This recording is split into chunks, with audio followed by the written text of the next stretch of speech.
Mac Power Users, episode 710, Apple's Wonderlust event.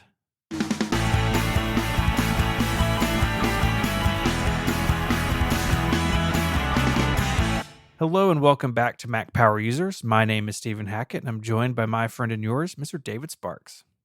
Stephen Hackett, you've got a bedroom voice today. Why is that? I do. I'm recording in a hotel room in Cupertino, so my apologies to Jim and the audience if doesn't sound quite up to our normal standards. I will say in setting up, I realized I didn't pack a mic stand, so I'm just holding my microphone and hoping that goes well. But Yeah. I did unplug the air conditioner in my room because I couldn't get it to turn off, and I was like, I know how I can get you to turn off. I'll just unplug it. So I'm doing it for you, you know? Well, it does have that sound like you're talking next to a pillow or something. It's very, very, yeah. But that's not the story. The story is you were in the Steve Jobs Theater a couple hours ago, sitting in those plush seats that we read about in the Johnny Ive book, taking it all in. So just before we get into the news, tell us about the experience a little bit.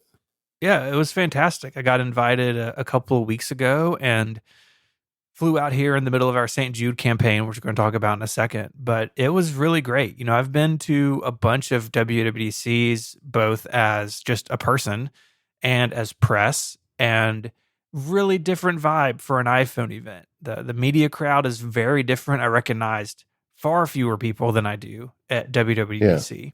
But Sure. it was a lot of fun. And yeah, you know, Tim Cook came out on stage and we watched the same video you did at home. But then we got hands-on time. So I have played with and touched all the new phones and the new watches. So I've got initial thoughts on all that to share as we go. Excellent. But it was just really neat to be a part of it. Really glad that Apple reached out and that I could make it work. Yeah. And so we're going to hear more about your on-site impressions and reactions throughout the show today. I definitely want your hands-on impressions of the device, like how light is a titanium iPhone compared to a stainless steel one. So there's lots of things I have to ask you as we go through today, but I'm so happy that you got invited and you were able to go. And I know that it's a tough time for you because you are in the middle of the Relay for St. Jude fundraiser. Yeah, September's really busy, but busy for really good reasons. So each September for 5 years running now, we have taken time to talk about and raise money for St. Jude Children's Research Hospital. You may think, well, Stephen, that's a hospital in your hometown. Why should I care about that?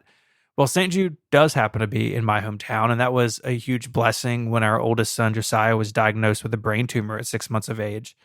But St. Jude's reach is truly global. I love so much about this institution, but their emphasis on global research and treatment is one of my favorite things, because here in the US, more than 4 out of 5 children survive cancer, including my oldest son. He is a survivor. But in many developing countries, that statistic is reversed, with fewer than 1 out of 5 children diagnosed with cancer surviving. And that's just unacceptable. It is completely unacceptable. That's the world that we live in. And the most significant predictor of whether a child will survive cancer or not is where they live. Just think about that for a minute, how grossly unfair that is. And so in March of 2018, St. Jude became the first and only World Health Organization collaborating center for childhood cancer. And that is part of the WHO's goal. They have this global initiative for childhood cancer they're working on to increase the survival rate of the 6 most common childhood cancers to 60% worldwide by 2030.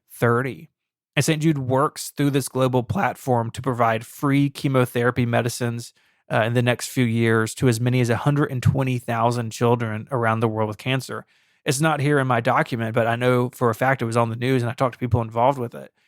St. Jude was working with hospitals and clinics on the ground in Ukraine to evacuate childhood cancer patients and their families so their treatment would not be interrupted by the war. I mean, just think about that, how important that is and meaningful it is to those families. And you can read a lot more about St. Jude's global work at global.stjude.org. But what we're calling you today is to get involved. You can go to stjude.org/relay, and it's the top link in the show notes this week. and you can donate or start your own fundraiser and fundraise alongside of us. As I record this on September 12th, we are at $261,000 raised for St. Jude just this year. We're knocking on the door of $2.5 million in 5 years. And that's because the Relay FM community is just so awesome. I've gotten a bunch of emails over the last couple of weeks, people telling me about their experiences as parents or as kids touched by cancer and other catastrophic diseases. And St. Jude's goal is to eradicate those. And so please join us in this. stjude.org/relay to donate, find out more about fundraising. You can set up a donor advised fund giving gift. You can do employee matching. So a lot of employers will match your donation. So if you work for a big company, and even a lot of small companies have this now, where if you donate X amount, the company will donate X amount. And that can go a long way as well. So go check that out, stjude.org/relay. Yeah, we could all spend, and we all probably are going to spend some money on some dumb things that we're going to talk about today. Why not spend a little money helping kids with cancer? So yeah, I'm so proud to be a part of this. And Stephen, it's just so impressive. $2.5 million. It started with your crazy idea to have a podcast fundraiser. They didn't even know what that was when you went to St. Jude, right? Yeah, they must be so happy for the day you walked in there. And the MPU audience in particular is very generous. It has always been over the years. And what I would say is that I know a lot of people are having a hard time right now, and maybe you don't have a lot of extra money to throw around, but even a $5 contribution makes a difference because we have a big audience. If everybody in our audience put $5 in, we would probably be able to double what you've received already. So just think about that, and please contribute a little, even if you can't contribute a lot. All right. So you were in the room, and I think what I'd like to start with is just what's it like in the Steve Jobs Theater? I've been outside the door of it, but I've never been, through the doors into the special room. What's your impression the moment you walk in? That the theater's way bigger than I imagined. It apparently seats 1,000 people, and it's not very wide. So it's very much a sort of vertical theater where you're good. The people at the front are very far below the people at the back, right? You really go down towards the stage. But it's everything you would imagine in terms of Apple fit and finish. Like the seats are amazing. All of the handrails are like beautifully carved. But boy, the sound system and the display in there, just absolutely incredible. I don't think I've seen movies, like I saw Oppenheimer in IMAX, right? Which was amazing. But I don't think I've ever seen a screen like this. It is just unbelievable.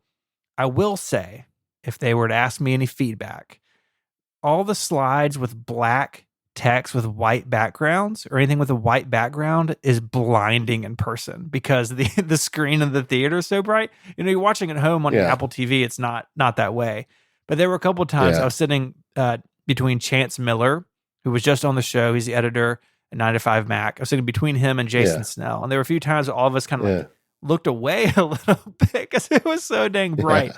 But super cool to be there. And then while you're in the event, which I think ran a little under an hour and a half, they're setting up all the hands-on stuff. So when we come back out at the top of the theater, then there are those hands-on areas. There was an iPhone 15 table, an iPhone 15 Pro table, and an Apple Watch table, and got to mill about in there and spend time with each of these devices, which was really special and really why being here in person is such a treat.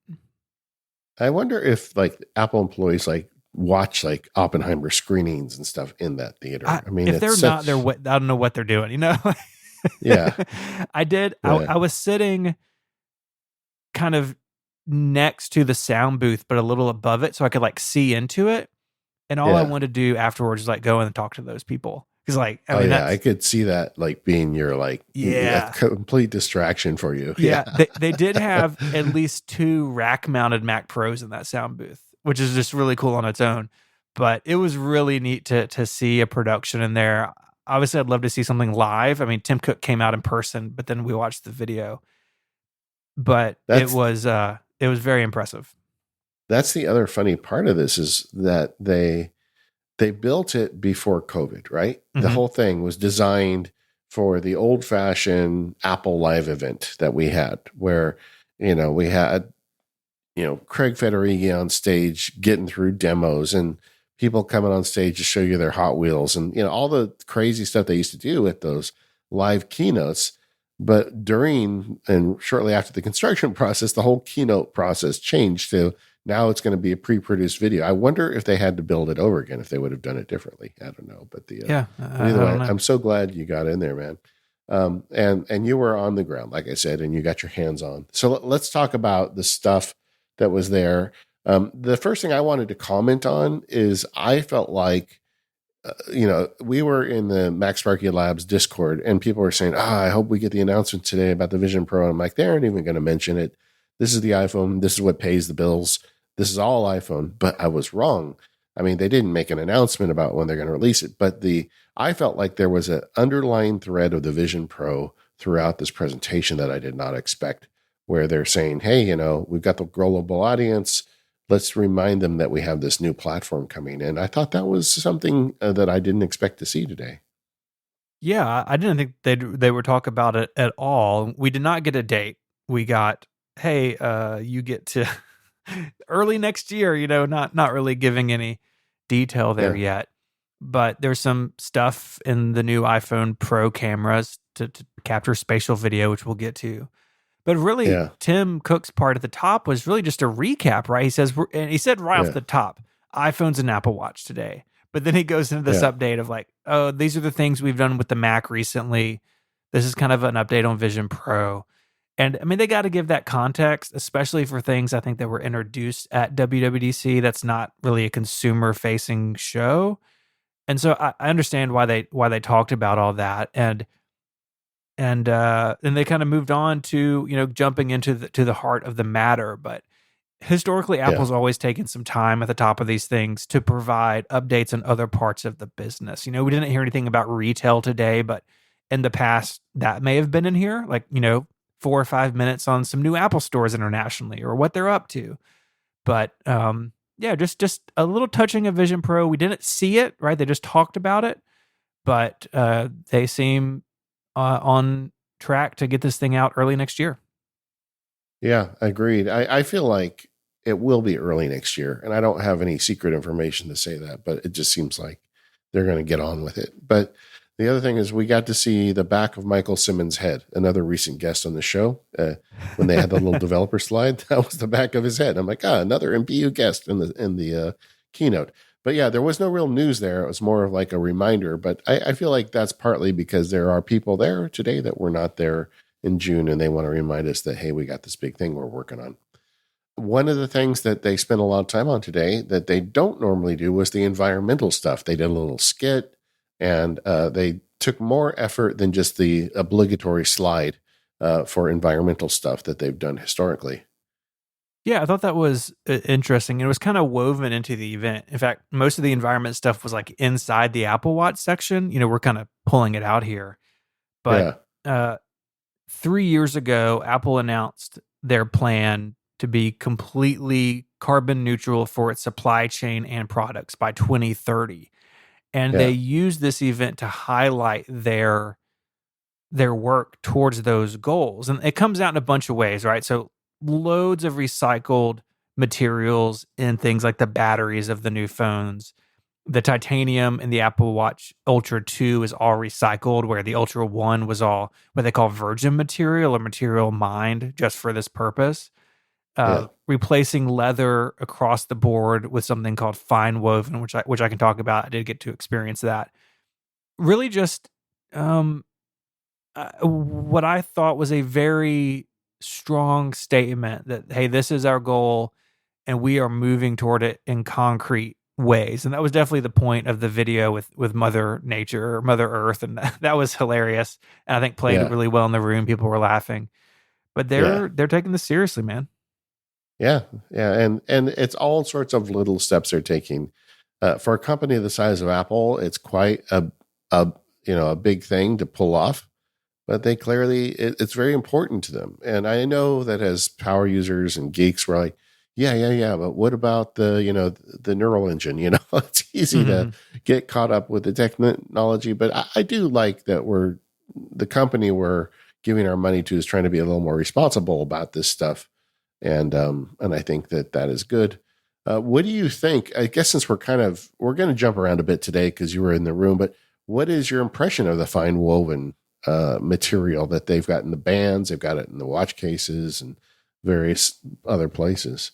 Yeah, it's really nice. So there were not any iPhone cases out for us to see, which I thought was a little Yeah, interesting. I kind of thought there might be, yeah, but I did get to experience it on some of the new Apple Watch bands, and it feels really nice. I mean, it kind of made me think of the Peak Design iPhone case that I use. It's kind of sure, it's not woven necessarily, but it's fabricy, and the watch bands are very comfortable that have it. I was able to try a couple of them, and I think people are going to like it. I, I'm a little surprised it's taken Apple this long to remove leather from their products, and I'm sure it was a difficult decision because especially in the watch band world, that's a big deal.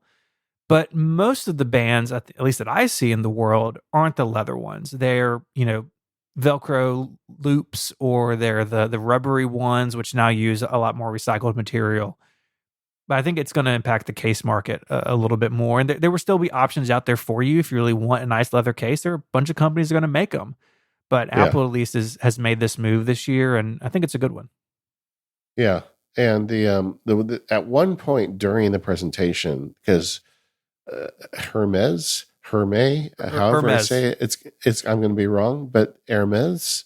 But either way, I'm just going to say it all the ways, and one of them will probably be right, or maybe all of them will be wrong. But I've never been attracted to them because they're massively expensive, right? But they at one point they showed that watch face that they have that you only get if It's you get really their cool. I got to band. play with those too. Oh my gosh, that watch face. I had immediate like, I want that, but I don't want to buy another Apple Watch just for the sake of I think the way it works is you buy a watch from them, right? I don't even think they sell you the bands, but or if they do, they cost as much as your mortgage. Yeah, But yeah, they're not the for like normal consumers. I don't think I've ever seen any of yeah, those in the wild. yeah, yeah. But the either way, I that watch face. You know what? What's frustrating about that watch face is like, yes, they can make really great watch faces, and they choose not to. you know, unless you Yeah, buy a $350 watch band, it's like, yeah, come it's a on. little goofy. The reason they talked about the environmental stuff though in the Apple Watch segment is because the Series 9 Apple Watch, if you get it in aluminum and you get it with a sports loop, so there's some caveats. That Yeah, is the first carbon neutral product from Apple, which is absolutely incredible. And they have some others as we go through the keynote, but the Series 9 Apple Watch, which a very popular product, right? A lot of people who get watches tend to get the mainline one, even though I saw a lot of yeah, ultras today, man. A lot of ultras in the tech journalism crowd. yeah, But yeah, pretty cool that they're making meaningful progress towards this. And we're basically in the middle of 2023, right? They got a long way to go, obviously, with a bunch of other products. But these little things, like Lisa Jackson said it, little things add up. Like the boxes are going to be smaller for the Series 9. That means they can ship more of them in a container, right? It means that yeah. they're the fuel, and they've switched to ocean transportation as opposed to air for a lot of things. That also puts less carbon into the environment. All those things add up, and I think we got to see that. I fell down a YouTube rabbit hole where people are working on making dirigibles again, where they're going to be start shipping. But I mean, there's a real case for it if you can make it work. It's like it's the cost of shipping, but it's like half. It's like it's faster than shipping, but around the cost. And maybe one day we'll have blimps running over the Pacific Ocean again, full of Apple Watches. Who knows? That'd be sweet.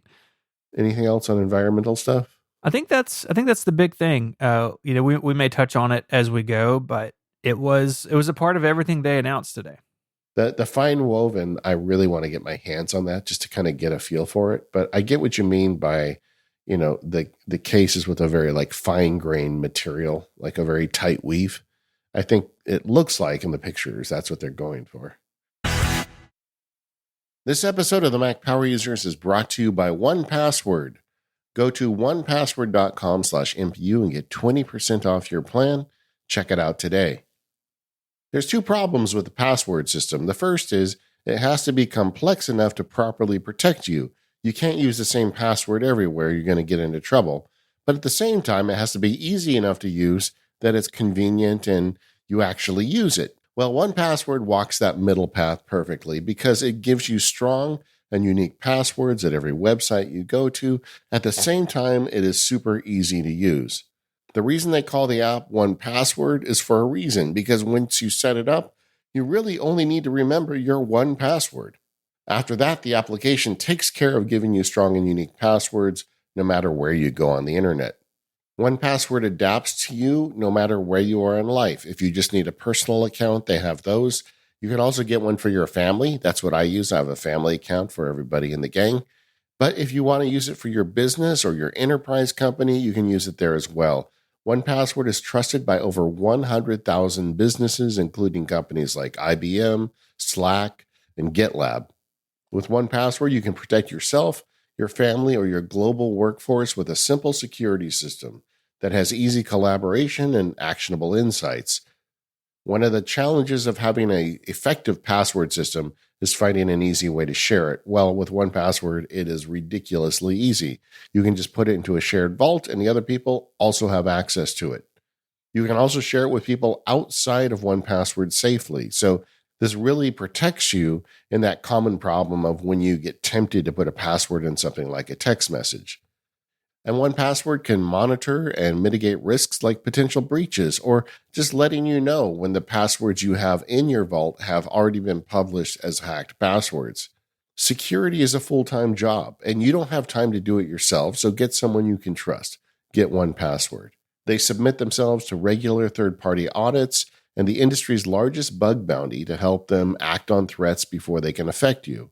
With 1Password, I get peace of mind. I get a password system that I know is going to protect me with the minimum of fuss. Don't just take my word for it, though. Go check it out. You can go to onepassword.com/MPU today, download it, get 20% off your plan if you go to that link. Start protecting yourself with the professionals today. Go to onepassword.com/MPU. So let's get into the iPhone and start with the iPhone 15 and 15 Plus. This year is another step kind of down this path where Apple has put some distance between the mainline phone and the Pro phone, with the main phone kind of getting features, the year after or 2 years after the Pro line. And I think the big one this year has got to be the Dynamic Island, right? Yeah. Yeah. So the notch is gone. Rest in peace. And the Dynamic Island is here. What do you think of Dynamic Island now that you've had it for a year on your iPhone Pro? I think it's pretty great having just glanceable information up there. I will say developer adoption hasn't been what I had hoped, and maybe this will help now that it's not just on the really expensive phones. But some obvious use cases like DoorDash or some of those things haven't really shown up. I will say I've been using Lyft while I'm in California. I don't ever use it at home, and I'm always impressed with their live activity in Dynamic Island, where you can just like see how far away your car is without unlocking the phone and finding the app. So it's really promising. I still think it's promising. I don't think it's a dud, but I'm not quite sure it's like the fireworks Apple kind of pitched it as. But maybe this will help. Well, I mean, Apple always pitches it as fireworks, right? That's Mm-hmm. kind of their thing. But I think it's become really useful, and it's kind of become a thing you just take for granted after a while. And Yeah. when you need it, it's there. Whether you're running a timer or you've got DoorDash coming, it's kind of nice. And I think people that get it on their new phones this year are going to be really happy. One of the things that stands out for me is that the non-Pro iPhone is really consistently becoming the last year's Pro iPhone. Mm-hmm. And clearly Apple is like using the cutting edge stuff in the Pro phones, figuring it out. And then the next year they put it into an aluminum case, and it's largely last year's Pro. and at a significant discount over what the Pro cost. And I feel like that's really good. I think most consumers buy the non-Pro iPhone, so they're getting Mm-hmm. tested technology at an affordable price that is stuff that we were all willing to pay north of $1,000 for a year before. Yeah. And I think it's kind of a nice rhythm that they've got going with it. Like, so we've got the dynamic island. They've got the 48 megapixel camera lens now. So last Yeah. year it was 12. And now we got the 48 last year in the Pro. Now we get the 48 in the Pro and the non-Pro this year. And they're doing a cool thing where you can get 24 megapixel images out from that sensor. So before, like on the 14 Pro, everything is 12 and they bin all those pixels on the sensor, or you shoot in RAW and you have an option for 48 megapixels. So this year they're kind of splitting the difference. And I think that's a good move. I was really happy to see bringing that good camera sensor to the regular phone. I thought it'd be another year before they did it. And yeah, I think people are going to love that. I mean, I would imagine that most people buy a new iPhone because theirs gets, damaged or lost or stolen or something, Yeah. or they want the new camera, right? That's what these things are for people. And I know that's certainly true for a lot of people I talk to. And I think this year is going to be a nice bump. Now, I want to see what this new 24 megapixel mode, what those images look like. But my guess is they're going to be substantially nicer than what we've had before. Yeah, I always feel like when it comes to the cameras at the Apple event, there is an asterisk about everything we say because they have the pictures taken under ideal circumstances. And, we got to get our hands on the hardware. Yeah. And, people like Austin Man need to like kind of dig in on it and let us know what they're able to do with it. But they are certainly paying attention to the camera. One of the things we talked about in the labs meetup was just like, what are the reasons you upgrade? And almost universally, it's better camera because the general features of a phone are pretty nailed down. It's not like you say, well, I need an iPhone 15 because my call quality on my 14 is no good. Now, most of this stuff is good. You don't need an update, but the camera can always get better. And they are putting a ton of effort into that. Mm-hmm. A couple other things on the iPhone 15 standard, two that really stood out for me. The first one was roadside assistance with satellite. I thought that was, I didn't expect that. I love the idea of it as a father of two girls. If you are out on the road and you have a flat tire or you just have a problem and you don't have a cellular connection, you can go to a satellite. It combines with AAA in California. It was American Automobile Association. I don't I think remember so. that. Yeah, but I've been a member in fact, I've been a member longer than I've been alive. If you're from outside the United States, it's a weird thing. They like legacy you in. Like my father-in-law joined in like 1950 something, and we kind of got in through that. So it says I've been a member longer than I've been alive. Go figure. But but you pay them, and every year it's like people come change a tire or help you out if you have a car problem. And now they're connected to satellites with your iPhone. And I think, man, my girls are not going to have the iPhone 15, but eventually they will. And that's going to be really great for them. It's great for me too, but as a dad, it'd be Yeah. great for them. Yeah, definitely. I hope they don't listen to this. I can just hear it now. Dad, don't you want me to be safe, Dad? Yeah, I didn't Yeah, I didn't expect that either. And I think building on top of the, obviously the stack of things that they have for the emergency SOS, like, yeah, why not make that useful in other situations? I think it's super smart. I do wonder what happens at the end of 2 years. They kind of push that out again, like, oh, it's free for yeah. 2 years on the new phone. And I guess we'll know next year because that'll be 2 years for the 14 line. But time will tell, I guess, what that ends up I don't costing know. it once you pay for it. I think the way it sounds like it's 2 years after you buy the phone. Yes. So maybe that'll be their excuse to try and get you to buy another phone next year. I don't know, but Maybe. so that stood out for me. The other thing that stood out for me was the 2000 nits. So the screen got twice as bright, according Mhm. to the announcement today. I did not expect that, but the OLED screen is now going up to 2000 nits. And I can tell you, gang, if you've got an older phone and you use it in the daylight, that extra brightness is really nice. Yeah. Yeah, that's really sweet. And it's not always on. I was really hoping that we would have the always on display come to the regular phone. We don't have that yet. So I do think some things are better. I think live activities obviously are better with the always on, but that's still a pro feature, as is the 120 hertz refresh rate, the Pro Motion. But the phone has gotten substantially better between the camera and the screen and the services. The design though really doesn't portray that. There are a couple of slight differences. So one thing that's interesting about all four new phones, they still have flat sides, but the very edge of the flat side rounds into the back. So it's in between, think, iPhone 10, 11, 12, like, or I guess 10 and 11, in between that and the flat sides we've now had for a few years. So the face of it is still flat, but just the very edge of the aluminum band or the titanium band is slightly rounded. And I would tell you again, just after, not a ton of time with it, but it was very comfortable to hold without a case on. Now, most people have a case and most people don't care, but it felt really, really nice. The other slight tweak is to the way that the camera housing on the 15 and 15 Plus looks. So they are bringing color into that glass in a new way. And this is not something that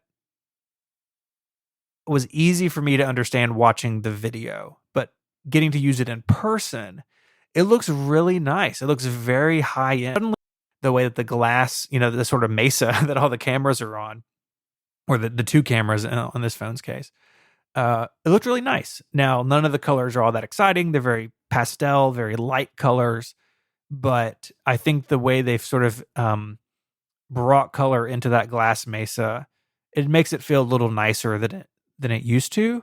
But if you have this next to the previous couple of phones, only the eagle-eyed viewer would notice any differences. It's very much in line with where we've been. Something I couldn't get my head around during the presentation that might have helped getting hands on is this matte finish. It seems like they talked about it like they're using a new technique for the finish on the standard iPhone.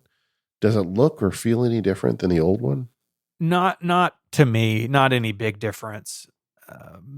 Maybe it's feel the texture maybe a little bit different, but it's very similar to what was there.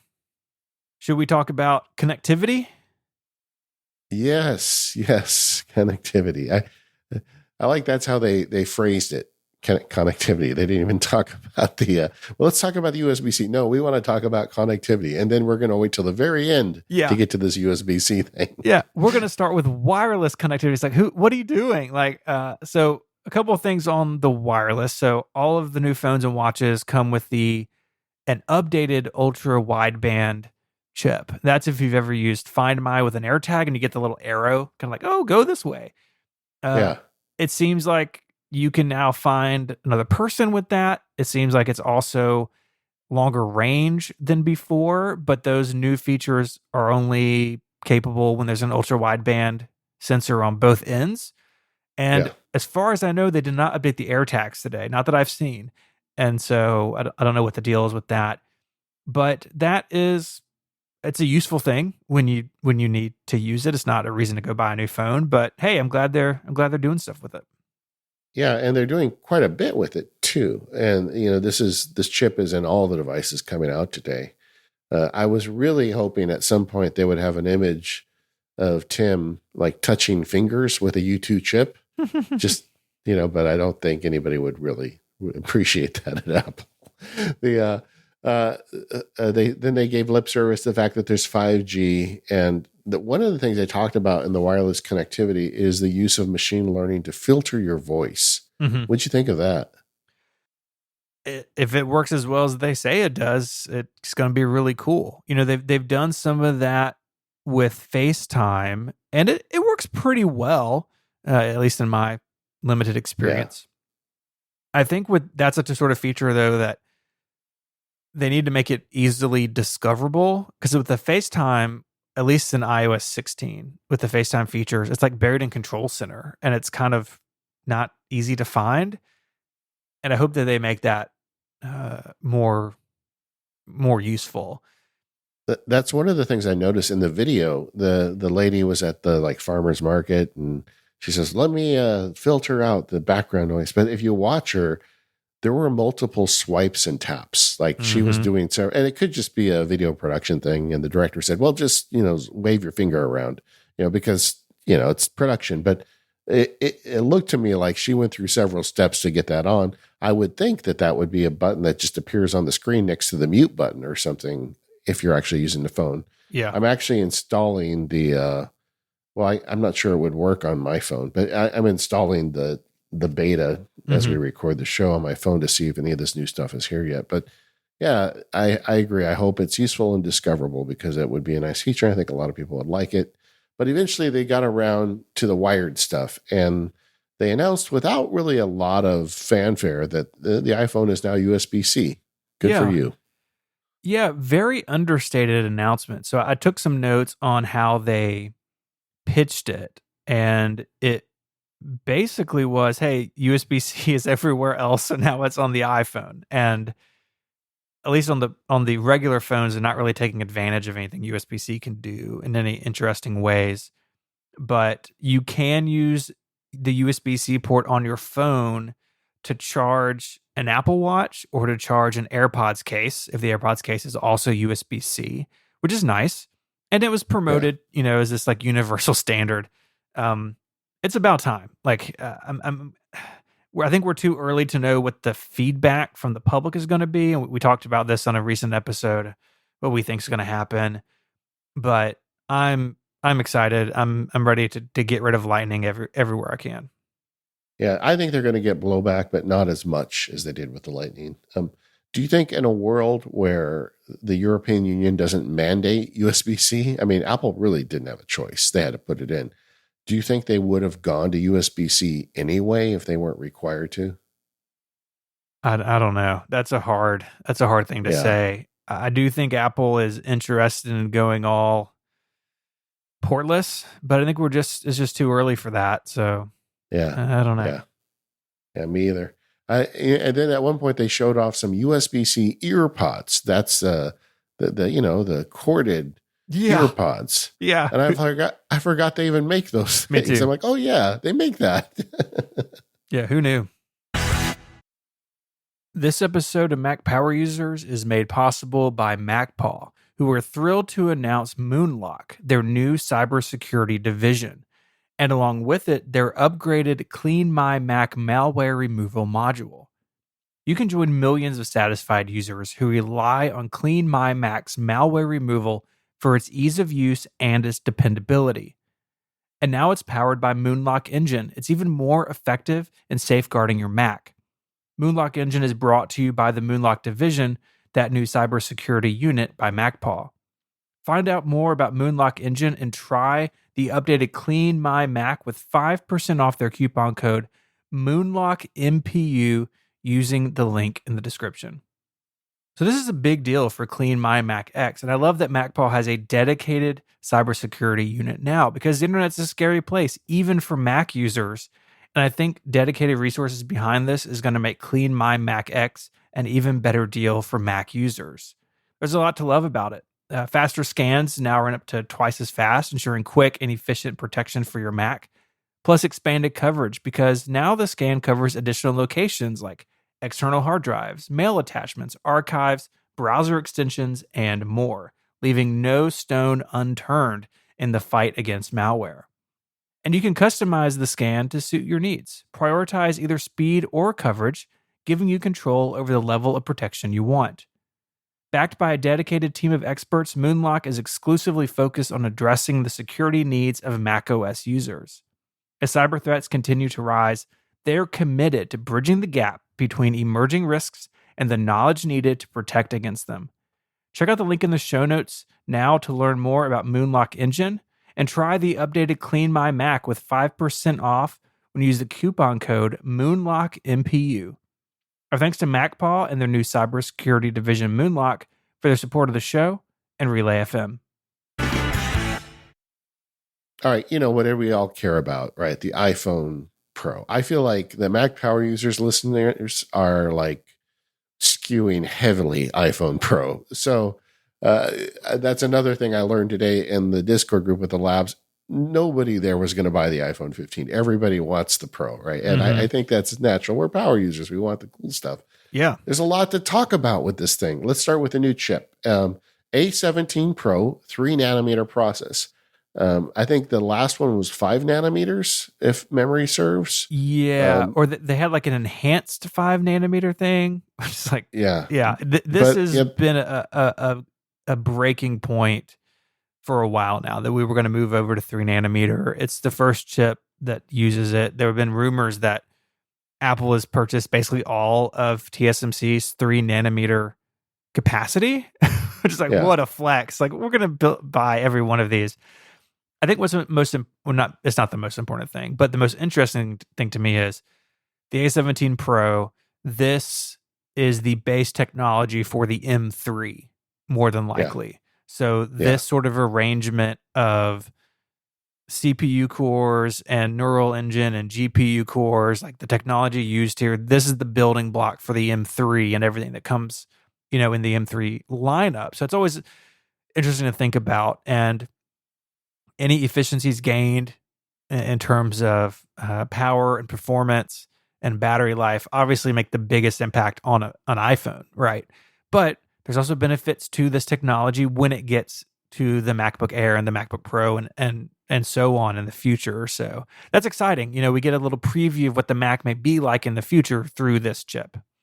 Agreed. 19 billion transistors. If you've got your calculator, 3 nanometers, that's 2 less nanometers than 5 nanometers. So true. What that means is you're going to get better battery life and more power. So I didn't hear a lot about battery life, but I suspect the tests are going to show this thing probably exceeds the battery life of the prior generation just because of that smaller chip. Yeah.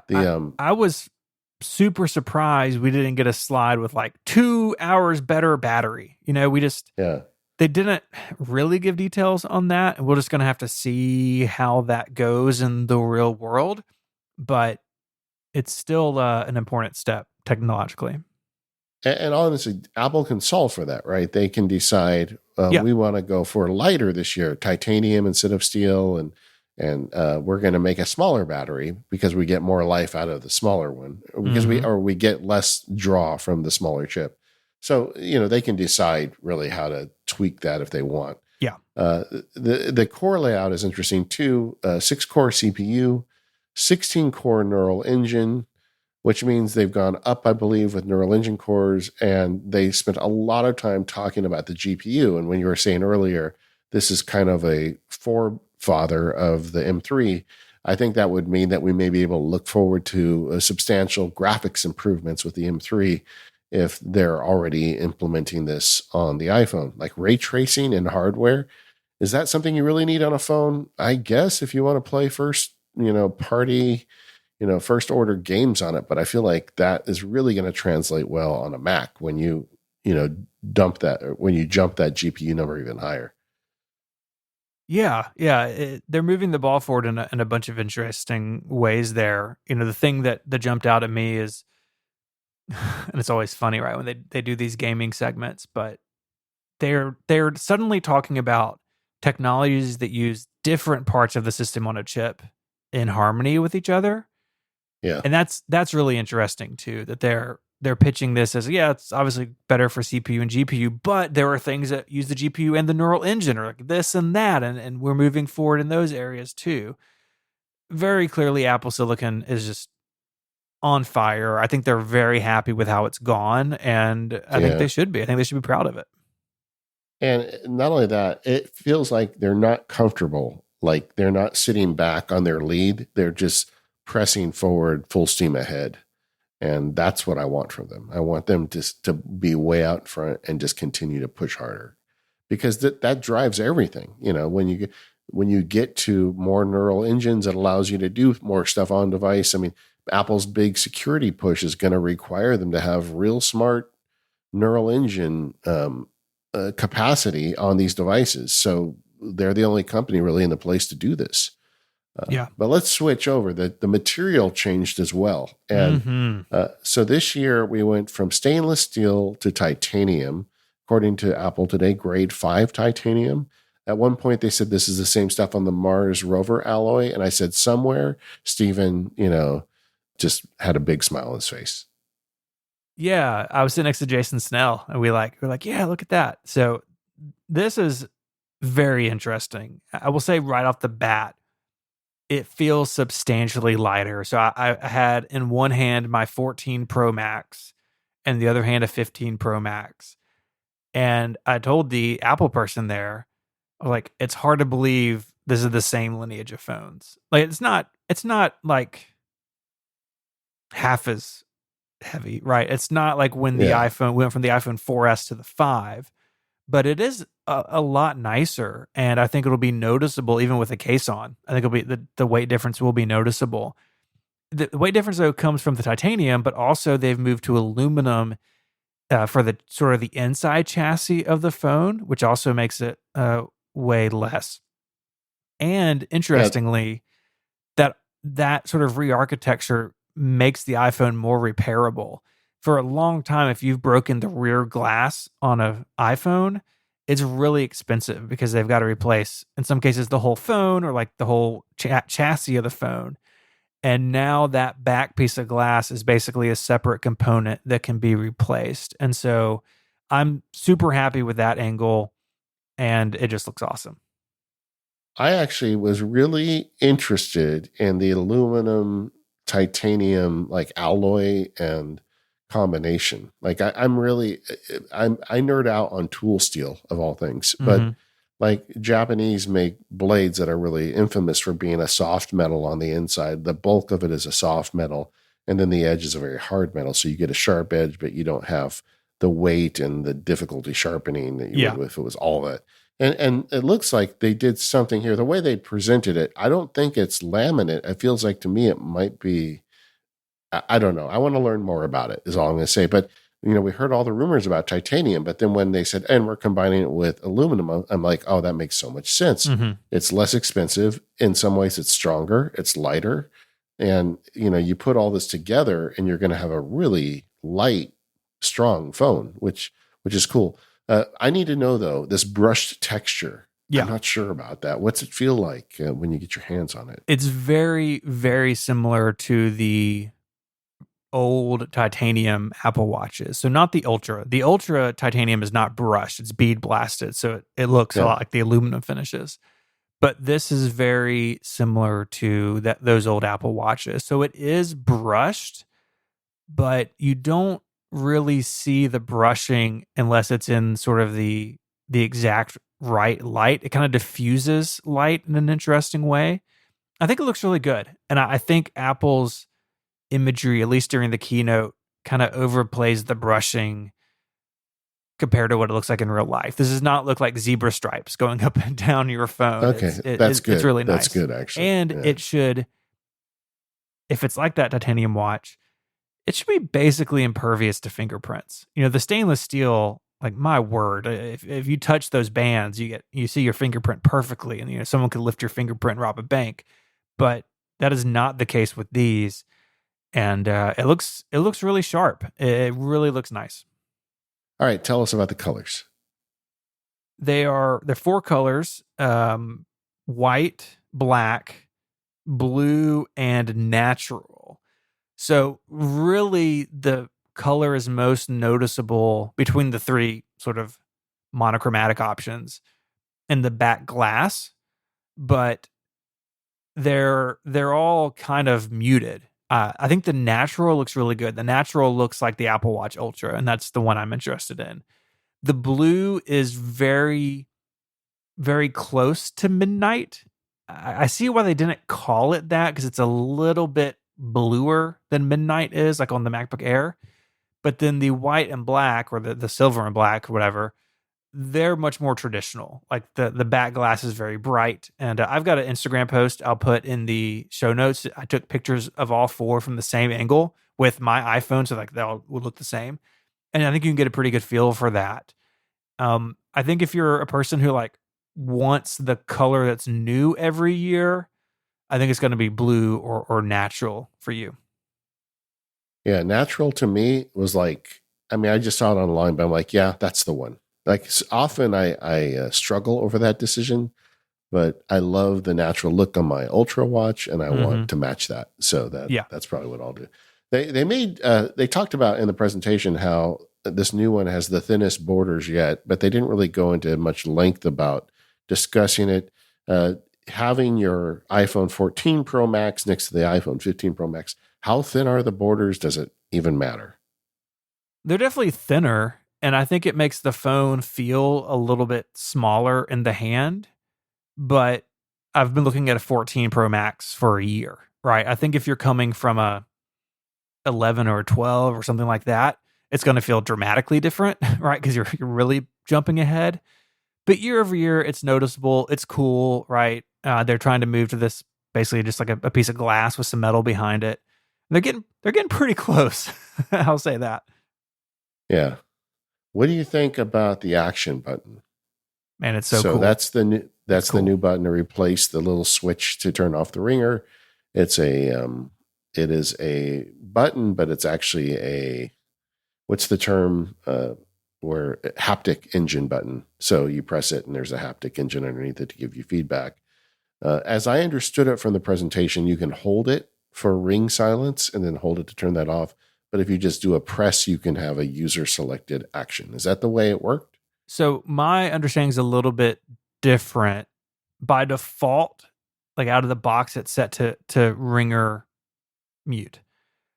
Yeah. But when I used it, it was press and hold, and then it would do whatever in settings you would set it up to do. So I had one that it was set press and hold to launch the camera, press and hold to launch the flashlight. You can also fire a shortcut with it, which is really cool. I think there's a lot of really interesting automation stuff we can talk about as these phones come out. Yeah. But I think everything is that press and hold, and it's either ringer silent switch or something else. For me, I'm probably going to set it to the camera because it'll be the fastest way to get into the camera. And once you're in the camera, it doubles as the shutter button, which is also pretty sweet. Yeah. I'm kind of leaning that way, but there's a part of me that wants to make a very advanced shortcut. So Mm-hmm. I'll end up playing with them both. I will say, as someone who's wore an Apple Watch Ultra for a year, an action button is great. One extra interactive button that you can designate on your Apple device, there's nothing but good that comes from that. So if you haven't had that yet, you'll really like that action button Yeah. when you get it on your new phone. Yeah. And then there's the camera improvements. I'm always super curious about that. They announced that they're really kind of there's a focus on portraiture. It seems like this year Mm-hmm. they have settings where you can set it to 24, 28, or 35 millimeter options off the primary lens.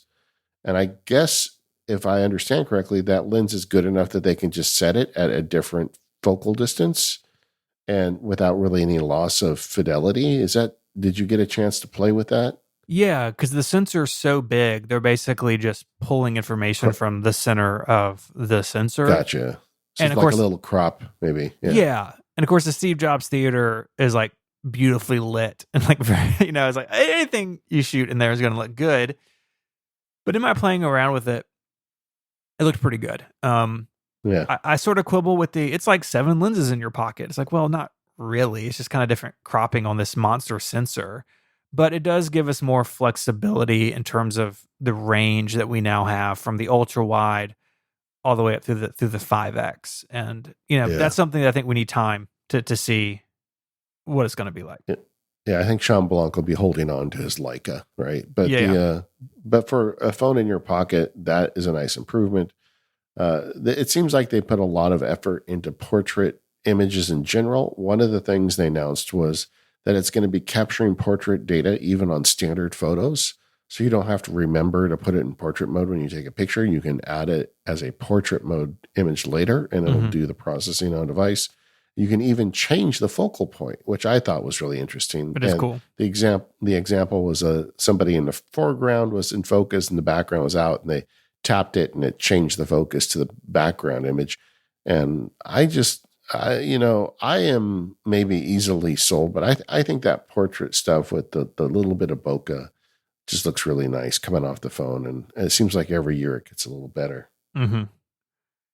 Did you This get to shoot any images with the new cameras? Did you I, get I to did. Yeah, the in fact, hands the on? person I handed that phone back to, he's like, I'm deleting a lot of pictures of the ceiling because people just want to like punch in on the Pro Max to the 5x optical zoom. Yeah. And it's crowded, right? Like I couldn't get anybody to stand still for a portrait photo, but in Yeah. the quick hands on, it seemed very impressive. I think the big story though with the camera is the Pro Max getting the 5x optical zoom, so that's equivalent to 120 millimeters, and they're Yeah. doing it Nice. not with a traditional periscope, which is kind of what was rumored, but it's basically this little chamber that the light bounces around in, and Yeah. they're calling it. I'm looking for the name real quick. Um,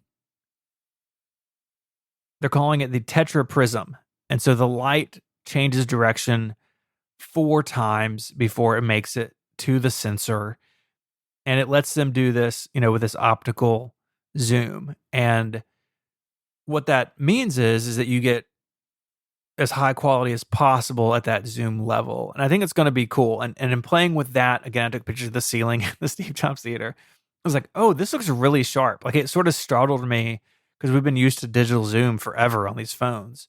Like, Yeah. oh, I can punch in that far and it looks that good. It's pretty cool. Now I'm curious how it's going to be in lower light and that sort of thing.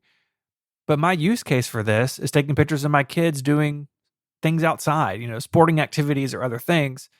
And I think those photos are going to be great and way better than they used to be. Yeah. And even like for people who do use the digital zoom, if you're starting at 5x, your digital zoom is going to be that much better too. I mean, it's Mm-hmm. just giving you a much better starting point. But I'm fascinated by this lens system because everybody expected a periscope lens. The idea of it would be just like a submarine. There's one sensor, one 90-degree bend, and then you're good. But they have it like it's like going through a Bond villain torture chamber or something. And then they kind of explained it like we can do all these measurements and make it sharper because of this, but this is one where I really want Panzerino or some press outlet to get a hold of a senior Apple executive to really explain how that decision was made and why this is what it is. Because Mm-hmm. I feel like there's a whole story there that we don't know yet. Yeah, I think that's probably true. They also upgraded the wide lens too. I feel like the camera improvements this year are really notable, right? We got the periscope, we got the multiple focus lengths off the primary, and I've always felt like the ultra wide lens is cool and it's got some great features, but it was the worst lens, and it seems like that is also they've raised the bar on that one as well. Yeah, I think so. That's definitely been a complaint from a lot of people, and I think having that lens sort of step up in quality will be good. That lens in particular, or that sensor, I should say, was pretty rough in low light, and they Yeah. took time to talk specifically about that. So I'm hoping that's a lot better in the real world. Yeah, the stats I got in a quick screenshot is 12 megapixel, 13 millimeter focal length. What is it? 1.4. I forget. That's the pixel size. I Yeah, forget the yeah. measurement of that unit, but they've got that's down to 1.4. The and 2.2 aperture, which I think that's largely improvements kind of across the board. Mm-hmm. And this is another one I just want to get my hands on and see what it does. But the camera is often one of the things I look most forward to, Yep. and it feels like this year, as they always do, but this year in particular, they really delivered some goods here. Yeah. And they're doing this neat thing with the main and ultra wide on the 14 Pro. I'm unclear if I'm unclear if this is on the regular iPhone 15 or just the 15 Pro and Pro Max, but you can use it to capture spatial video for playback in the Vision Pro headset. That's not coming at launch, that's coming later, probably assumedly with the headset. Yeah. Also, they did not show what that looks like playback wise on the phone. Like, can you even play those files back? Do you get two videos and they're in some weird container? Like, I just don't know at this point. And because the feature is not out yet, we couldn't play with it in the hands on. But that's something to keep an eye on, I think, as we get closer to Vision OS being in the world. Using these phones to capture content for the headset is going to be neat. I remember talking to an Apple person at WWDC, because there was that whole thing in the WWDC video where they had the dad wearing the Vision Pro while the girl's blowing out her candles, and all of us, like, what kind of dad would wear that dumb thing on his face while the kid is blowing out candles? And I remember in the room with an Apple person, and I think you or me, somebody said, well, it's only a question of time before they get that into the iPhone.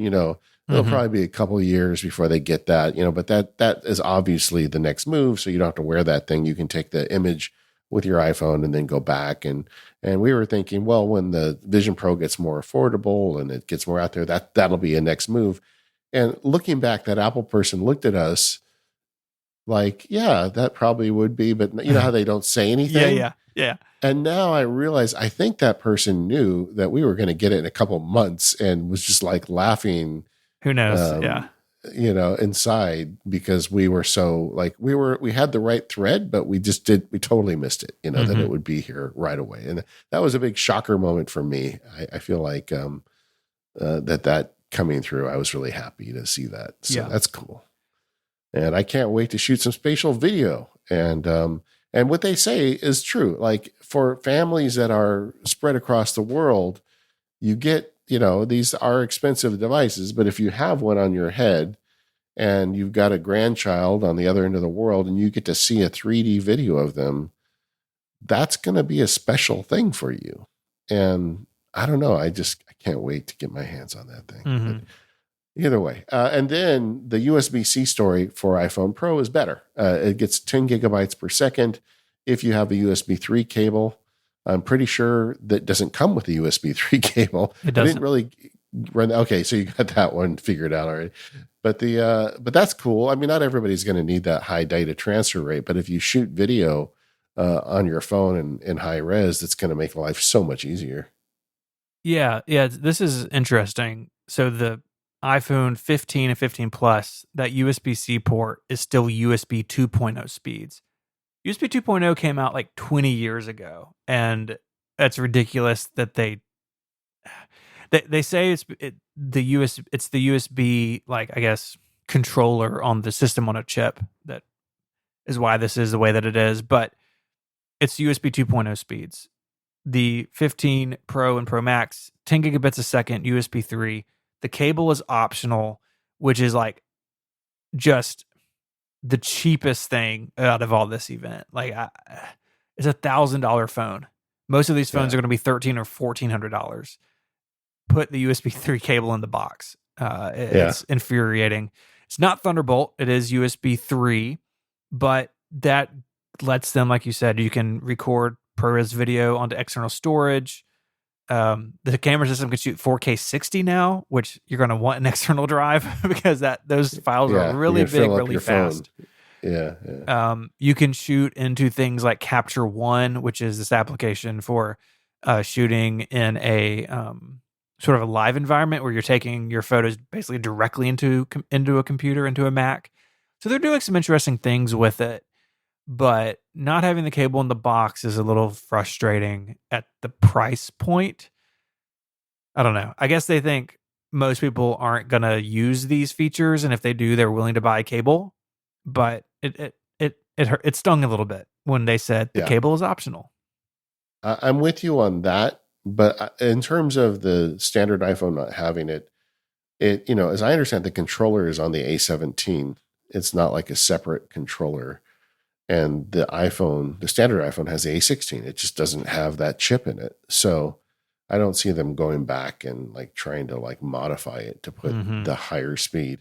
I wouldn't be surprised if in the next year or two that the Pro chip gets Thunderbolt support, and then the standard phone, like next year, they will have an A17 chip in the standard phone, and Yeah, then it'll get the higher speed. So I think it's just kind of an evolutionary thing. But I'm maybe. kind of with you on the cable too. I mean, at the scale that Apple would be making them, and the cost of the phone. But hey Mm-hmm. man, everybody got to make a buck. I guess so. I guess so. But all in all, I think the iPhone 15 Pro and the Pro Max, they're a bigger update over the predecessors compared to the sort of normal phones. Yeah, And I think the design is different enough that's going to catch people's eye. I will say, when we were recording, The Verge put up their hands on, which I saw them taking the photos. And I talked to our friend Dan Seaford over there. But in their photos, the titanium rails do show fingerprints. That was not the case on the one that I handled. Maybe they just wiped it off and I hadn't noticed. I think it's still better than stainless, but apparently it's not completely fingerprint free. somebody got to tell the Verge to stop eating French fries before they go take pictures of the iPhone. This episode of the Mac Power Users is brought to you by Squarespace.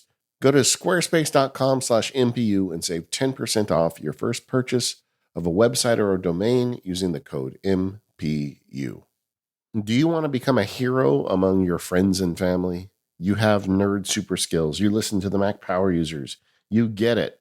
But how do you impress them? Do you impress them with a shortcut? No, you impress them by turning them on to Squarespace. The fact is, to most normal humans out there, the internet is indecipherable. You tell them to make a website, and you might as well be asking them to split the atom. They don't have any idea how to get started. Well, you just turn them on to Squarespace, because Squarespace is the all-in-one platform for building your brand and growing your business online. I have turned so many friends and family onto Squarespace over the years because I know that if I tell them to like whip up some code, they're just going to look at me like they want to murder me. But I put them on Squarespace and their eyes get big and round and they look at me. They're so happy. I've just changed their life. And all I had to do is point them at a website. Not only that, I've got them on a website where they can run it themselves and I don't have to be their tech support for the rest of my life. There's so many benefits to sending your friends and family to Squarespace. And when you get them to Squarespace, there's a lot there for them. They've got that new Fluid engine. It's their next generation website design system, and it makes creativity easier than ever before. You start with a best-in-class website template, customize every design detail with drag and drop. It's so simple, anybody can do it. And then they start stretching their imagination. They start making a website that they feel they own, and they're so thankful to you. If they want to sell products, you can show them how to do that. You can set up everything you need for digital products, physical products. They can even sell their time online on the Squarespace website. And when they need to sell something, Squarespace has all the payment options built in. That used to be a huge deal, setting up payment. Now you check a box in Squarespace and it's done. Whatever you need, credit cards, PayPal, Apple Pay, they've got all the options for your customers. They can even use Afterpay and ClearPay if they want. I'm not kidding when I say you can really make somebody's day by turning them on to Squarespace. I've got a whole flock of friends that still want to buy me drinks, buy me meals, or just pat me on the back because I turned them on to Squarespace years ago and they're still using it. Don't you want free drinks and food? That's what you get when you turn your friends on Squarespace. So head over to squarespace.com/MPU. That part's important. When you tell your friends to do it, tell them to use MPU. That way we get credit. They know that they came from the Mac Power Users. If your friends ask you what MPU means, say something like most powerful umbrella. It doesn't matter so long as they use the code, because then they also get 10% off their first purchase of a website or domain.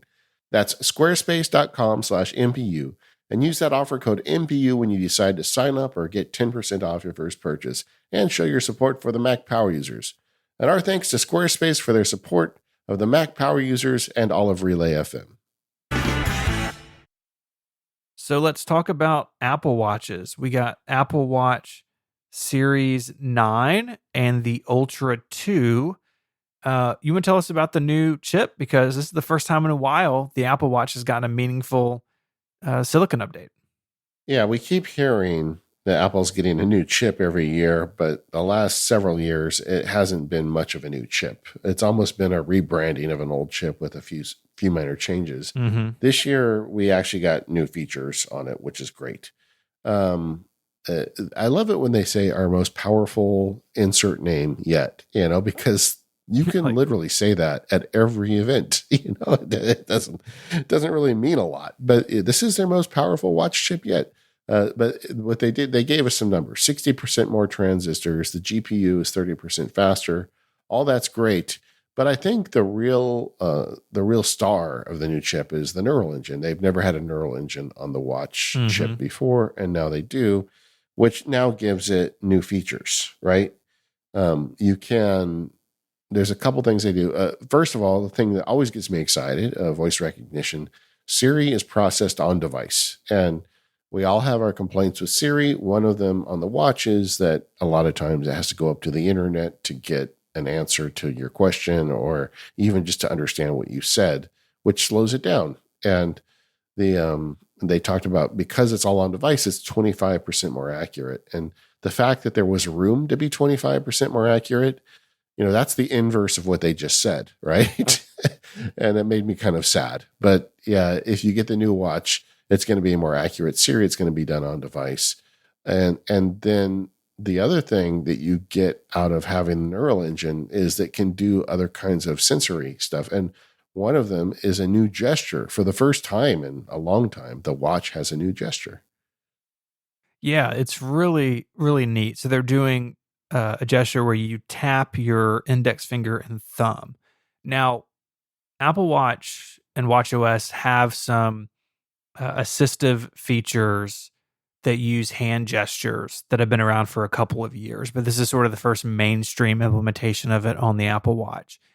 And think about it like you think about the return key on your Mac. And so wherever you are, you're tapping your finger and thumb will activate the default button on the UI. So if you're on a timer, it'll start the timer or stop the timer depending on its state. It will snooze your alarm.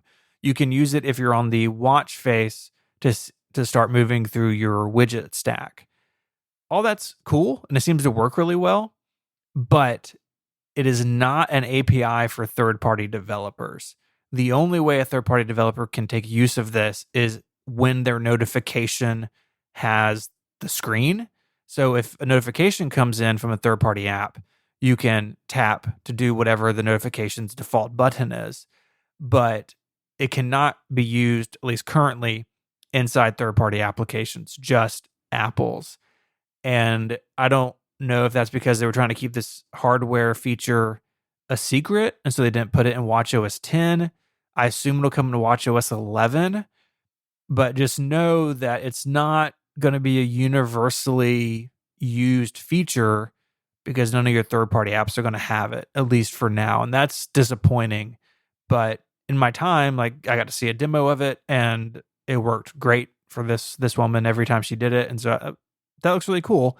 And I think it's going to be really great for a lot of people, but I'm a little disappointed that it's not everywhere. Well, you know what this means, right? It means no more nose taps. Right? That's the problem it's solving. Somebody at Apple saw people like me out and about. Your hands are full. The timer goes off. You want to stop. You want to turn off the timer, and you stick your watch on your nose. I've done it. I have to admit it, man. But this will end that. So Yeah. the dark days of tapping your watch with your nose are over once you get an Apple Watch with this S9 chip in it or anything subsequent. That's cool. Yeah. I also feel like it's their way of training us for Vision Pro, because Vision Pro 100%. uses the exact same thing. 100%. Yeah, so that's the Series 9. It comes with the same industrial design that we've had for a long time. There's a new aluminum finish that's in pink that looks really nice in person. Those bands have more recycled content, but the Apple Watch has been kind of stagnant since the 6 or the 7, and this definitely, like, it looks the same. I think if you have a Series 4, 5, or 6, this is a great update. If you have a Series 8 or maybe even 7, I don't think you've got to run out and get this. But it's a solid year-over-year update. I think, particularly in performance, which is good to see. Like you said, they've kind of been hanging out at the same performance level for quite a while. Yeah, and we did get, in addition, the U2 chip is on the Yep. watch as well, Mm-hmm. and the screen is brighter, which is nice. And I feel like that's a lesson from last year's Ultra, because I know with my Ultra watch, I really do appreciate that brighter screen when I'm outdoors. And now the Series 9, the standard Apple Watch, I'm holding up air quotes, got a lot brighter. Yeah, that's a huge thing, and I was glad to see that on the Series 9. Now the Apple Watch Ultra 2 goes to 3,000 nits, which is apparently Apple's brightest display ever. That's on the new Yeah. Apple Watch Ultra. The Ultra also gets the new S9 chip, the updated ultra wideband chip. There's a new watch face that looks extremely busy to me, but Oh man, I liked it. Looks it's cool to it's me. a lot of places for widgets, and then they have a new widget type up the side that can show some information. But same design, same straps. Although the watch bands now come in different colors, but no like new Apple Watch band and no dark finish. That was heavily rumored, and I was genuinely surprised we didn't see a darker titanium Apple Watch. Yeah. I mean the rumor mill got it wrong. That one everybody was sure that there was going Mm-hmm. to be a dark watch and there wasn't. I will tell you that I have already ordered one of the new Ultra watch bands. I'm not going to tell you which one. Okay. When we get to where we're buying, I want you to guess. I think you'll probably get it in one guess, but I'm not sure. It may be the one that I've also thought about ordering. Yeah. And we should say the Apple Watches are available to order uh, on September 12th, today, the day of the event.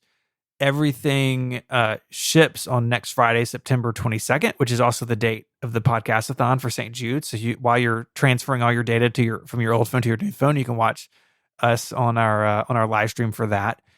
They did that, I think, last year as well. You could order the Apple Watch a few days before the iPhones. The iPhones go on pre-order on Friday morning. I think they're doing that just Yeah. to sort of level the load on their systems, which is totally fair, like totally cool. But if you are in the market for a new Apple Watch, you can go order one now. You can order the bands now. You can even order the new iPhone cases now, and they're shipping like this week. I ordered a black fine woven one just a few minutes before we started recording, and it's going to be at my house on Thursday. This is ready to go. Yeah. Well, and that has historically been the order for the phones for a while now. You order the phone on the Friday following the announcement, and you get it the following Friday. Mm-hmm. That's been pretty regular now. Yep. So that's cool. And the other nice thing is they've set the order time now to 5 a.m. Pacific, which means I have to wake up early. But all those people on the East Coast that used to have to order them at 3 a.m, Yeah. they don't have to do that anymore. And I'll take that one for the team. I was so glad they changed that. It was miserable waking up in the middle of the night to order a phone. Because it was, I guess, 2 a.m. for me or whatever it Yeah. was. It was the middle of the night. And now, yeah, I can just get up at my normal time. And the trick is ordering this stuff is to set up what you want and bookmark it in the Apple Store app, and it'll sync to the Apple Store website. And then you don't have to like rush around and configure something when it's go time. We'll talk about what our plans are in a second, but that's always my tip is like take some time now, plan out what you want, and then you're prepared. This episode of Mac Power Users is made possible by NetSuite. If you have a business, you might be able to relate to this. Your business gets to a certain size and the cracks start to emerge. Things you used to do in a day now suddenly take a week. You have too many manual processes and you don't have one source of truth. It's never a good feeling when everything in your business is disjointed. Too many processes in too many places. You want clarity. You want one place where all the important stuff happens. The solution to untangling that disjointed feeling is NetSuite.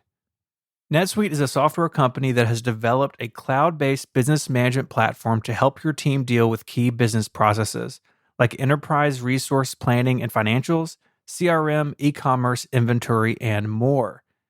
I know how important internal organization is to a small business. Over the years, we've had to adapt a lot of things at Relay FM as we've grown, had to make adjustments, had to make changes. And it's kind of frustrating when you're working really hard to go around and look for all the answers in different places. So if you want to make sure cracks don't emerge in your business, you should know these three numbers: 36,000, 25, and 1. 36,000, that's the number of businesses that have upgraded to NetSuite by Oracle.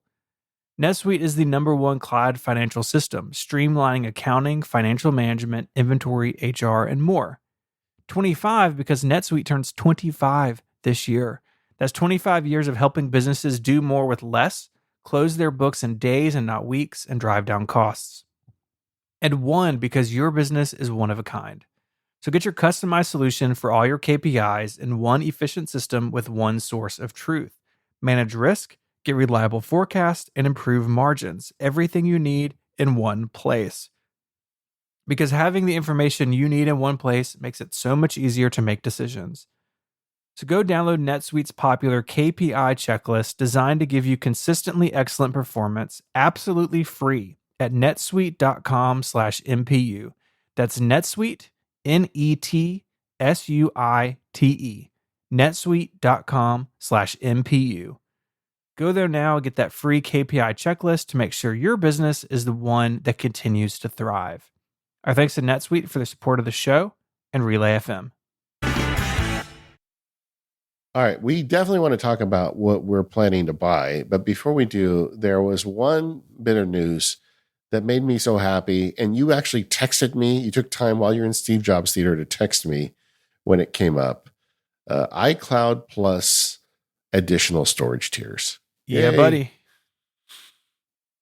I wasn't able to find any pricing on this stuff. I hope that it's I got reasonable. it for you. All right. I got you So covered. what's it going to cost me for 6 terabytes? So let me know now. The 6 terabyte option is going to be $30 a month.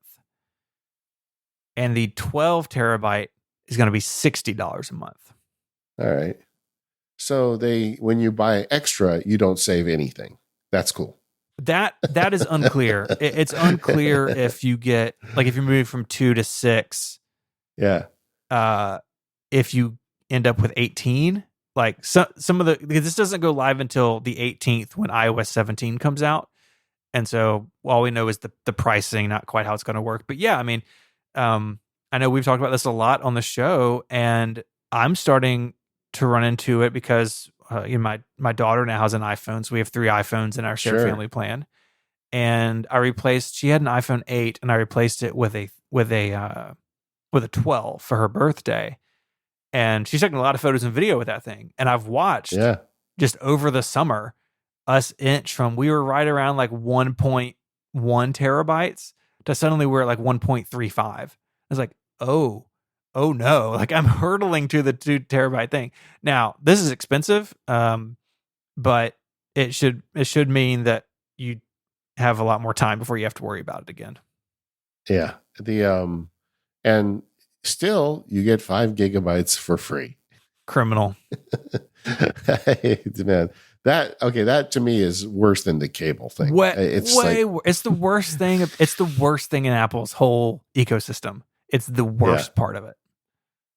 Yeah. And it's now been, I think, 12 or 13 years since they decided to give us that sweet deal, 5 gigabytes. Steve Jobs announced it. Yeah. We've had 5 gigabytes longer than the Beatles were a band. It's great. It's great. they need to work on that. I mean, like that 50 gigabyte tier should have become the new free tier at least. I agree. And they do the thing now, this will be the second or third year they've done it, where if you're transferring a phone, they will give you temporarily the space to back up your phone to iCloud and restore it. And that's free with a new phone. And that's good. But the photos is the problem, right? It's the fact that we're all taking photos with these things. And the ecosystem around the Photos app is so dependent on iCloud. I mean, look, even today, like I had my iPhone with me. I took a bunch of pictures and I got back to my hotel and opened my laptop and the pictures were there, right? Ready to post. And I'm going to write an article after this and post some of those photos that I took. And I'm not like bringing a cable. Like it's all so good, but now I'm mad. But the storage thing is just such a nightmare. Well, I mean, I was just thinking, we were talking earlier, you get satellite for 2 years. Why not say you get free storage for 2 years when you Mm-hmm. buy a new phone? I mean, there's so many ways to solve this problem. And I don't know that, could it be a capacity problem where like we just don't have enough storage? If we gave everybody 2 terabytes, we would run out of storage. I think that's exactly what it is. Yeah, but it's been a long time, and they certainly have enough capacity to give everybody 50 gigabytes. I mean, I don't know. I just feel like this is, and I understand Apple needs to make money and blah, blah, blah, but this is the one that is just embarrassing. Like when, as the Apple guy in my friend group, this is the thing I get grief from Mm-hmm. all the time. They're like, I spent $1,200 on this phone. Now I got to Yeah. spend $5 a month for my photos. This is, and it's just such an obvious miss. I Mm-hmm. don't know. And they're never going to tell us why, but I feel like if I was in charge, first of all, I would get fired probably the second day, but during the first day, I would put everything in place I could to fix this because it needs fixing. All right. Let's talk about what we're going to give Apple money for. Let's start with the phones. What phone are you going to get? iPhone 15 Pro Max in the natural titanium finish. I think the natural looks really good. It's kind of a gray. It looks a little kind of muddy or dirty compared to the white. But I've had white phones, I've had black phones. I don't really care for the dark blue, but the natural one really jumps out at me. I mean, go look at that Instagram post of mine that I put in the show notes, and you can kind of see what they look like in the real world. And of course, Apple has lots of product photography, but the natural is the one that says, "Hey, I'm titanium now," and Yeah. it's going to be in a case most of the year for me, anyways. I use a case during shorts weather, which is most of the year in Memphis, but that's the one for me. Pro Max all the way. I want the 5X. I use a Pro Max now and like the size. And yeah, that's my plan. Probably the 512 gig. That's what I have now. And that's working well for me because I like having my photos locally. I don't, as good as iCloud is, I like having them offline. I think for the first time since you joined the Mac Power users, our phones will be twinsies. I think I'm going to get the exact same build. Awesome. Oh, I have But the I'm also, terabyte phone now. I just looked. oh, do you? Oh I didn't no. realize that. Oh no. Maybe I'll go down to 512. We'll see. I need to look at that. Well, just look at your storage, see how much you're using. Well, it's thinking because it's like the slowest part of iOS. Yeah. Here we go. I'm using 761 gigs. Oh, So I sorry, guess I'm man. on the hook for a Sorry. terabyte phone again. Oh Well, no. then we won't have matching phones. Or maybe this is the year I just let iCloud do its thing and I go down to 256. I don't know. Yeah, I don't think you will, Probably honestly. Okay, I also bought an Apple Watch band. Now's your chance to guess. I will give you one hint. It is one of the new Ultra bands. Yeah, did you do the orange oceanic one? You got it. Yeah. You got it, man. I have a tab open in Safari right now. And because I like the ocean band and I like the white, but orange is my jam. And so I may go with that. Yeah, It looks sick in person. My skin is so white when I wear a white watch band. It's just kind of sad looking. But I've been going to the pool more and swim a lot. And I am using an old the Velcro, sports band, Mm-hmm. and it's just all wet and soggy and gross. And I thought I would like to get one of those fancy scuba diver ones, even if I'm only going to use it probably in the ocean here down maybe 10 or 20 feet max. Mm-hmm. But I felt like, I want to get one of the fancy ones. And now that they have an orange one, it was an easy call for me. So I ordered that. I'll get a new phone, and that's it for me this year. I know that a lot of people who have the Ultra 1 are looking at the Ultra 2. My advice would be, hey, if you really want it, go for it. But you're not getting that much more. I mean, you're getting the double tap and kind of the benefits of the Siri on deck. But just think about how much you'd use that stuff to see whether you want it. I really think the Ultra 2 is probably aimed at people that have got older watches that want to kind of step up to it. Yeah. One of the Lab members has a Series 5, and And I don't remember, was it he or she, but that person was going to update to the Ultra 2. And I'm like, man, you are going to love that. That is going to be Yeah, such an that's a improvement. huge And update. yeah, exactly. But I think with the watch, a lot of people do hold on to them a long time. Me too. But those Ultras and with our audience is very popular. I just really wish they found a way to make a smaller one. I have a lot of friends with smaller wrists that would like something like that with a smaller footprint on their Mm-hmm. hand. But yeah, I think that's going to be a popular watch. And I think a lot of people who didn't get it last year are going to step up now and get one. I'm Yeah. not making any promises about the Ultra 3 though. I don't know. I don't know if I'll be able to go more than 2 years. Yeah. I'm totally in the same boat. I've got no desire to update my Ultra 1. It is such a good watch, and the battery life is incredible even after a year. Even on the beta, the battery life is plenty. And I've got one little nick in it. I know exactly when I did it. I was moving rocks around in our yard, and I just put this Sure, like that will tiny do little it. scratch in the case. But other than that, it's flawless. And, I bang it into doors and go mountain biking in it. Like, it's so good. I really have no interest in the Ultra 2. And I don't know if there really was going to be anything to move me off that position this year. But I'm glad that, they didn't throw something in that would have caught me by surprise. But yeah, if you're coming from a regular watch, if it fits you, because you're right, it's enormous. If it physically fits you, the Ultra is just so awesome.